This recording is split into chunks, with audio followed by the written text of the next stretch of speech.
Here is the recap of the first season of American Horror Stories.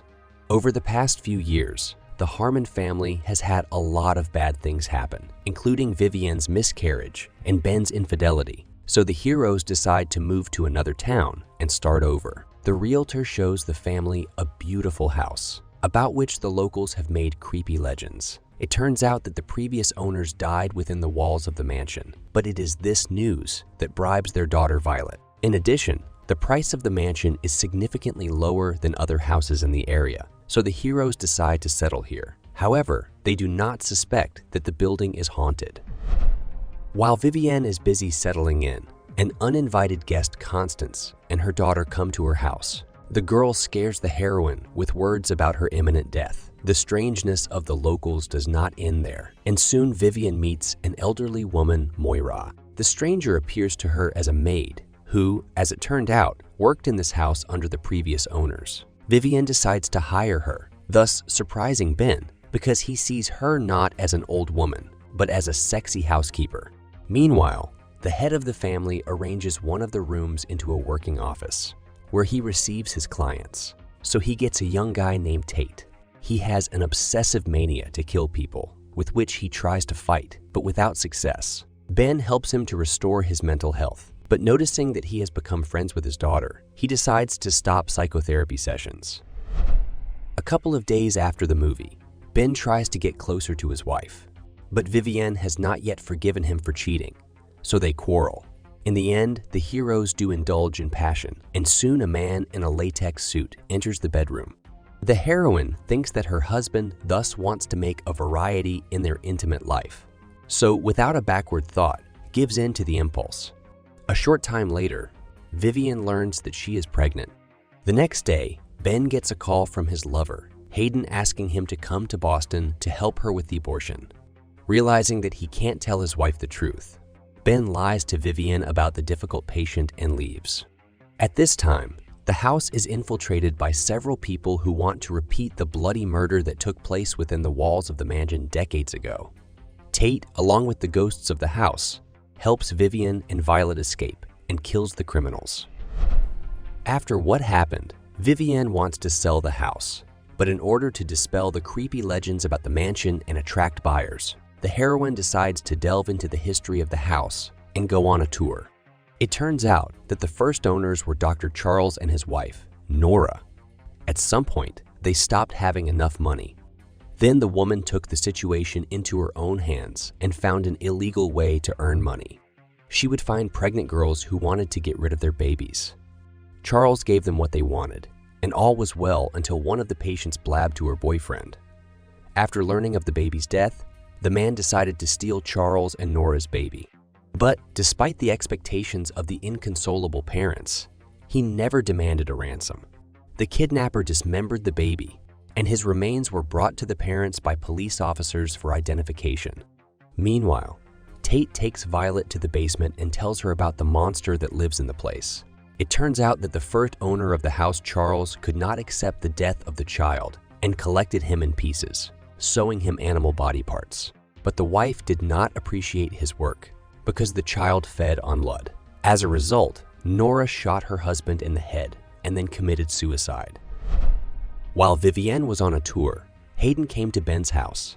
It turns out that the girl did not have an abortion and from now on is ready to do anything to keep Ben with her. Hoping to talk in a more private place, the heroes arrange a meeting. But at the appointed time, Ben does not come. So furious, Hayden once again breaks into his house. She wants to tell Vivienne about everything. But then Larry, who was one of the former owners of the mansion, comes to her aid. He kills Hayden and buries her body in the ground, where Moira's corpse already lies. Larry tells the hero that he took care of his lover. And to hide the evidence, Ben has to put a gazebo at the burial site. To sell a house that everyone in the neighborhood thinks is cursed, the family hires interior designers. Soon, Chad and Patrick come to visit them. In fact, they are also ghosts who were killed in the past by a mysterious man in latex. But Vivienne and Ben don't know this yet. Soon, the couple is sent to the hospital for an ultrasound. It turns out that the child of the heroes is much larger than it should be at her gestational age. In addition, On the monitor of the device, the midwife sees something terrible and faints. On Halloween, Tate asks Violet out on a date, and the couple goes to the beach, where they are found by several bloody teenagers who blame Tate for their deaths. The girl doesn't pay much attention to their appearance because it's Halloween, and at this time, everyone dresses up as monsters. However, at some point she begins to think about their words and decides to check the story told by the guys from the beach. It turns out that many years ago, Tate shot over 10 high school students, after which the police killed him. That's how she finds out that her boyfriend is a ghost.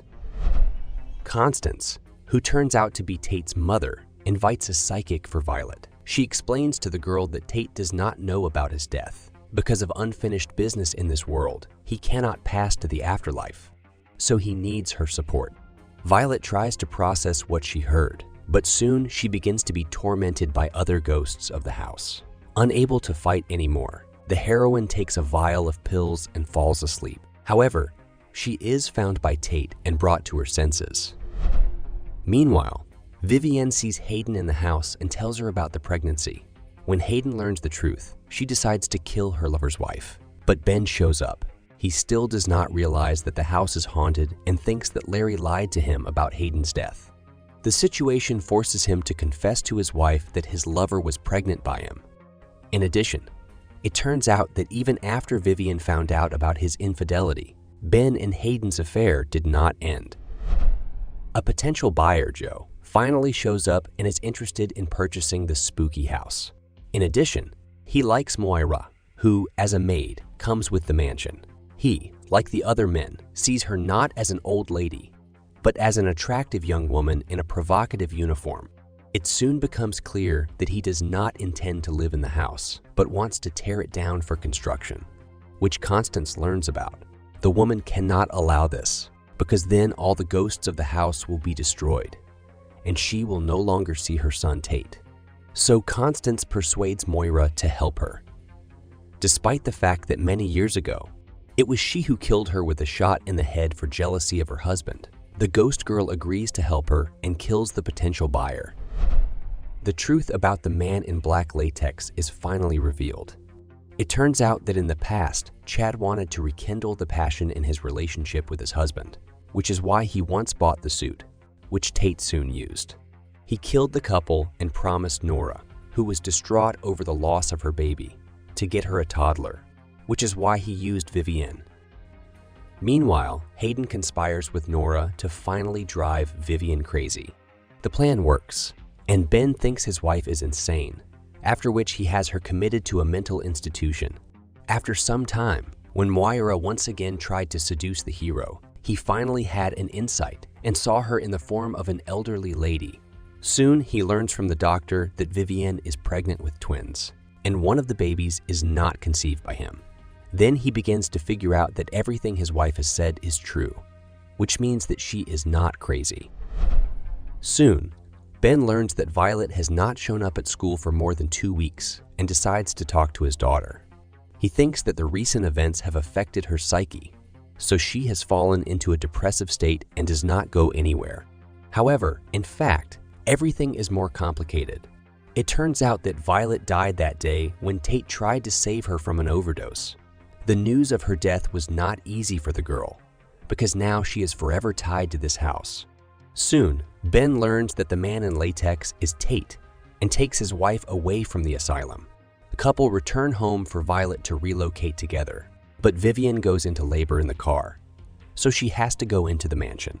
There is no time to call an ambulance, so all the ghosts, including Dr. Charles and the nurses, deliver the heroine's baby. However, one of the babies dies and the second child is carried off by Constance. After giving birth to the babies, Vivienne loses a lot of blood and eventually dies. Violet realizes that the former owner of the house wants to take the baby away from her mother, so she tries to exorcise his spirit with the help of a ritual from a medium. However, the plan does not work, and instead, the girl learns the truth about Tate, who raped her mother. The girl says goodbye to her boyfriend, as she will never be able to forgive him. Meanwhile, Ben is left alone with a toddler, to whom he is not even a father. He calls for the help of his late wife's sister and packs his things to leave home. But at some point, he realizes that he can't live without his family. He tries to commit suicide, but Vivian's ghost appears and dissuades him. It would seem that she managed to convince her husband to leave the place with the baby.